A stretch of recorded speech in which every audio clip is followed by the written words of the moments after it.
Halo guys, assalamualaikum, selamat datang kembali di NN Top 11 Channel. Apa kabar semuanya? Semoga teman-teman selalu sehat dimanapun berada. Hari ini saya akan membahas formasi 3-1-3-2-1 pohon cemara. Nah, video ini saya buat karena saya mendapatkan request dan saya juga tertarik dengan salah satu komentar dari Bang Krito. Katanya ditunggu versi 3-1-3-2-1-nya mas.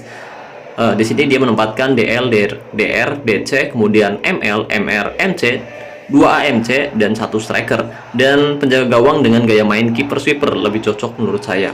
Oke, karena di sini saya tidak memiliki penjaga gawang dengan gaya main sweeper keeper, jadi saya menempatkan penjaga gawang dengan gaya main komandan kotak penalti guys. Jadi seadanya dulu, dan nanti kita akan lihat formasi 3-1-3-2-1 ini apakah bagus apa tidak. Nah, karena saya juga jarang banget menggunakan formasi seperti ini, jadi saya juga masih belum tahu. Jadi buat teman-teman yang penasaran, simak baik-baik video ini sampai selesai bagaimana cara saya mengatur taktik, strategi, dan formasi ketika pertandingan berlangsung. Dan barangkali ada teman-teman yang ingin menggunakan formasi ini, kamu nanti bisa lihat bagaimana cara saya mengatur taktiknya ketika tim saya kesulitan mencetak gol di pertandingan yang seperti ini. Apalagi di laga uji coba seperti ini, saya juga belum tahu apakah formasi ini cocok dengan skema pemain yang saya miliki atau justru malah membuat tim saya hampir kalah seperti di formasi-formasi sebelumnya guys. Dan untuk taktiknya sendiri di sini saya menggunakan mental tim normal, kemudian fokus umpan perpaduan, gaya umpan perpaduan, serangan balik nyala, gaya tekanan rendah, gaya tackle mudah, gaya penjagaan jaga daerah tertentu, dan jebakan offside nyala. Oke, untuk sementara mungkin taktiknya seperti ini terlebih dahulu. Jadi nanti jika tim saya mulai kesulitan, saya akan coba mengganti taktiknya lagi guys. Jika perlu, mungkin jika tim saya juga tidak bisa berbuat apa-apa di babak pertama, mungkin saya juga akan mengganti formasinya juga. Nanti kita lihat aja apakah formasi 3-1-3-2-1 ini bagus di babak pertama atau justru tim saya bisa ya kalah. Jadi simak baik-baik video ini sampai selesai. Saya juga penasaran banget karena di sini saya juga tidak menempatkan pemain-pemain saya di posisi terbaiknya, terutama Erling Haaland yang bermain sangat bagus di posisi striker. Dia sekarang bermain sebagai gelandang serang tengah. Begitupun dengan Cristiano Ronaldo dan Lionel Messi. Jika mereka biasanya bermain di posisi gelandang serang kanan dan gelandang serang kiri, kali ini sedikit berbeda. Mereka bermain lebih ke belakang.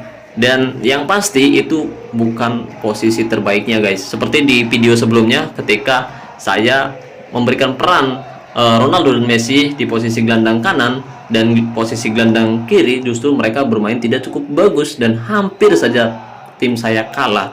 Dan setelah saya melakukan perubahan, mereka bermain bagus dan bisa membuat tim saya memenangkan pertandingan. Kali ini Eden Hazard menggiring bola bagus sekali, melewati satu penjagaan, menjaga gawangnya tidak bisa menghentikan Eden Hazard, dan gol tercipta dengan sangat bagus. Penyelesaiannya sangat tenang sekali, dia mencipil bola melewati 3 pemain dari AC Spalis dan mencetak gol dengan luar biasa. Oke, di sini FC Buteng bermain sangat bagus dan untuk sementara unggul 1-0 atas AC Spalis. Memang di sini kita menghadapi komputer, jadi bukan manajer sungguhan, tapi lawan yang dihadapi memang kualitas fotonya jauh lebih baik daripada tim saya. Kali ini Eden Hazard menggiring bola ke belakang, umpan kepada Jimenez, di Erling Haaland di sana, umpan 1-2 melewati 2 penjagaan bagus sekali, ada N'Golo Kante, dan sayang Mount Hanapi berhasil menghentikan serangan dan membuang bola sejauh mungkin keluar lapangan. Menit 11 skor masih 1-0. FC Buteng berhasil menekan mereka dengan sangat baik. Kali ini AC Spalis mencoba membangun serangan melebar ke sisi sebelah kanan, ada Godelia di sana. Bola masih bisa direbut dengan sangat cantik.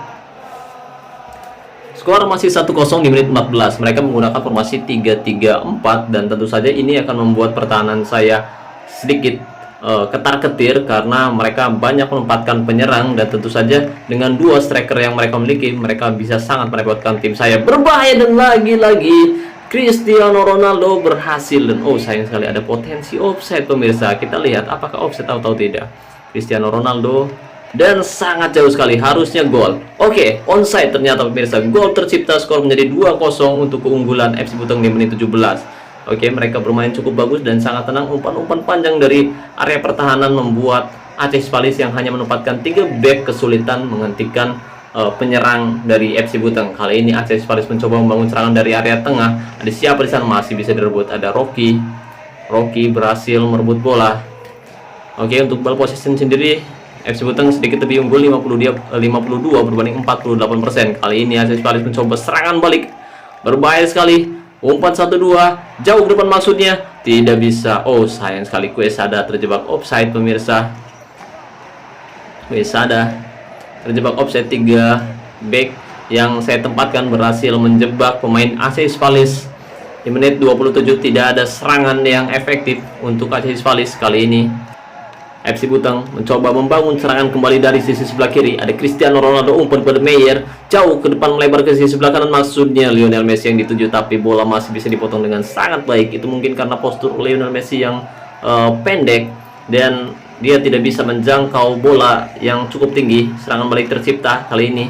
AC Palis membangun serangan dengan sangat baik. Untung saja ada Ben Chilwell yang berhasil memotong bola dan tidak ada gol tercipta. Skor masih 2-0 untuk keunggulan FC Buteng di menit 32.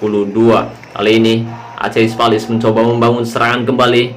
Umpan 1-2 dari area tengah. Ada Conley di sana, di tengah kembali. Ada Usaha di sana, melebar maksudnya. Untung saja ada Meyer berhasil memotong bola. Umpan 1-2 yang dilakukan oleh AC Palis tidak efektif dan masih bisa dihentikan dengan sangat baik.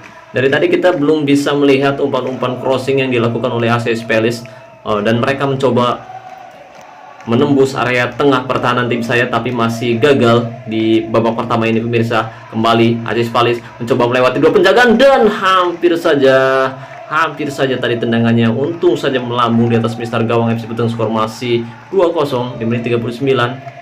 Formasi ini memang sebenarnya sangat beresiko di area tengah, tapi ketika kita memiliki pemain bertahan yang cukup bagus, formasi ini bisa sangat berbahaya. Kali ini untung saja tadi Cristiano Ronaldo tendangannya masih membentur tiang gawang sebelah kanan dari AC Palis. Hampir saja terjadi gol ketiga, tapi ya masih belum beruntung ternyata. Dan babak pertama kita bisa melihat bahwa AC Palis mencoba menyerang area pertahanan FC Buteng. Untung saja di sana ada Gerard Pique, kemudian Ben Chilwell yang bermain cukup bagus menghentikan serangan-serangan umpan-umpan pendek yang dilakukan oleh AC Palis, dan serangan pun gagal. Kemungkinan besar jika mereka bermain lebih menekan dan kita melawan manajer sungguhan, kemungkinan besar formasi 3-1-3-2-1 ini akan sangat rapuh di lini pertahanan.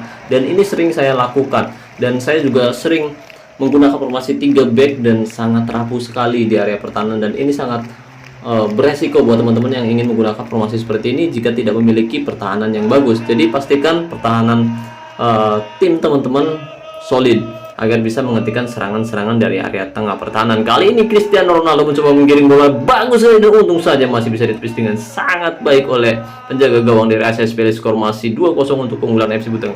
Hampir saja tadi serangan yang sangat mematikan, dan tadi Cristiano Ronaldo penyelesaiannya tidak cukup baik.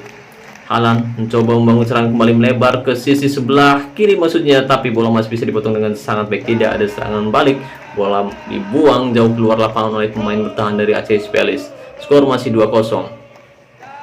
Oke, jika formasi 3-1-3-2-1 ini memang sangat rapuh di area tengah pertahanan, tapi formasi yang digunakan oleh AC Palis yaitu formasi 3-3-4, mereka sangat rapuh di area sisi atau di sektor kedua sayap mereka, guys. Sektor kedua atau sektor bawah kedua sayap mereka. Di sini saya menempatkan lebih banyak gelandang serang kanan dan gelandang serang kiri seperti Cristiano Ronaldo, kemudian Lionel Messi, dia juga bermain di sisi sebelah kiri, dan mereka memiliki kecepatan, kemudian kreativitas dan umpan silang yang bagus, dan itu yang membuat AC Palis kesulitan menghentikan serangan-serangan yang dilakukan oleh pemain-pemain FC Buteng. Meskipun di akhir babak kedua tadi tidak ada gol yang tercipta dari FC Buteng, dan AC Palis mencoba membangun serangan kembali dari sisi sebelah kanan, tapi bola masih bisa direbut dengan sangat baik. Kali ini Cristiano Ronaldo mencoba membangun serangan kembali, umpan ke tengah, ada Lionel Messi di sana, lewati satu penjagaan bagus sekali. Matius berhasil menghentikan serangan dan tidak ada gol tercipta. Bola masih bisa dihentikan di area tengah lapangan dari AC Palis. Menit 65 kita masih belum bisa melihat serangan yang cukup tajam dilakukan oleh AC Palis. Kali ini serangan dari sisi sebelah kanan masih bisa dipotong dengan sangat baik oleh Ben Chilwell. Serangan balik tercipta. Kali ini Cristiano Ronaldo menerima bola, menggiring, dibayang-bayang satu pemain, dan untung saja pemain bertahan dari AC Palis sigap dan bisa memotong aliran bola yang mengarah ke Erling Haaland, dan ternyata tidak ada gol tercipta. Menit 69 kali ini Rocky, umpan ke tengah, ada Jimenez melewati satu penjagaan, maksudnya umpan pada Cristiano Ronaldo dari sisi sebelah kanan, umpan silang berbahaya dan gol. Oh tidak, ternyata Hajar melakukan tendangan yang cukup sia-sia, bolanya masih melambung di atas meter gawang dan penyelesaian yang cukup buruk dilakukan oleh Eden Hajar. Kali ini AS Palace membangun serangan, membalas serangan, melebar ke sisi sebelah kanan ke tengah, berbahaya sekali, ada Fred di sana. Apakah jadi gol? Umpan 1-2, maksudnya masih bisa dipotong dengan sangat baik. Kali ini saya akan coba mengganti N'Golo Kante dengan memasukkan Mason Mount di menit 76. Kita akan lihat apakah ada gol tercipta lagi di babak kedua ini pemirsa. Dan saya akan memasukkan Decroix, pemain akademi remaja. Dia adalah pemain yang cukup bagus di awal musim ini. Ketika saya memasukkannya, dia langsung mencetak gol. Dan ya, dia sedikit berpengaruh. Jadi saya masih mempertahankan dia, belum menjualnya sama sekali. Kali ini umpan sudut masih bisa dibuang. Meyer membuang bola sejauh mungkin keluar lapangan, mengamankan areanya sendiri di sini. Dia bermain cukup bagus sebagai gelandang perebut bola. Hari ini AS Palace, umpan pada Strano di sana, lebar di sebelah kanan, umpan crossing berbahaya. Untung saja Gerard Pique berhasil menghadapi serangan dengan sangat baik. Bola berhasil dibuang dan diamankan. AS Palace masih belum menyerah di menit-menit akhir babak kedua ini pemirsa. Umpan ke tengah, ke belakang kembali, jauh ke depan, maksudnya yang dituju siapa di sana, berbahaya sekali. Lagi-lagi untung saja Rocky juga bermain cukup baik di sisi sebelah kanan, menghentikan umpan crossing yang dilakukan oleh pemain dari AS Palace. Skor masih 2-0 di menit 89. Kita lihat FC Butang membangun serangan kembali. Umpan 1-2, ada Ben Chilwell di sana, jauh, maksudnya sayang sekali bola masih bisa dipotong dengan sangat baik. Penjagaan yang sangat bagus dari pemain bertahan AS Palace. Mereka kecolongan 2 gol di babak pertama dan tidak ada lagi waktu yang tersisa. FC Butang berhasil mengalahkan AS Palace dengan skor 2-0. Oke, jika kita lihat dari penguasaan bola sendiri, FC Butang sedikit lebih dominan di angka 53 berbanding 47%. Kemudian dari total tembakan sendiri, FC Butang sama-sama melakukan 9 percobaan tembakan. Sedangkan untuk shot on targetnya sendiri, FC Butang juga lebih sedikit dominan guys di sini. Dari total 9 percobaan tembakan, 4 tepat sasaran dan 2 berbuah gol. Sedangkan AS Palace melakukan 9 percobaan tembakan, 2 tepat sasaran dan tidak berbuah gol. Mereka mencoba menyerang dari berbagai sektor. Di sini mereka melakukan penyerangan dengan fokus perpaduan mungkin ya guys.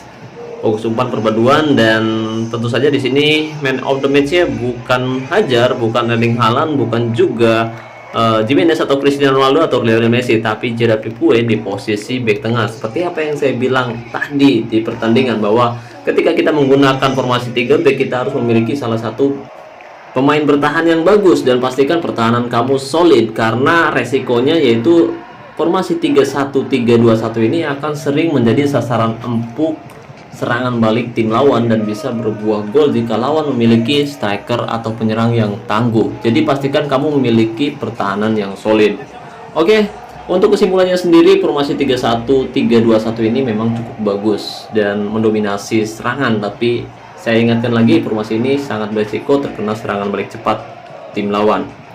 Dan buat teman-teman yang ingin menggunakan formasi ini, pastikan kamu melakukan laga uji coba melawan teman kamu yang kualitas mutunya lebih tinggi 10 hingga 30%.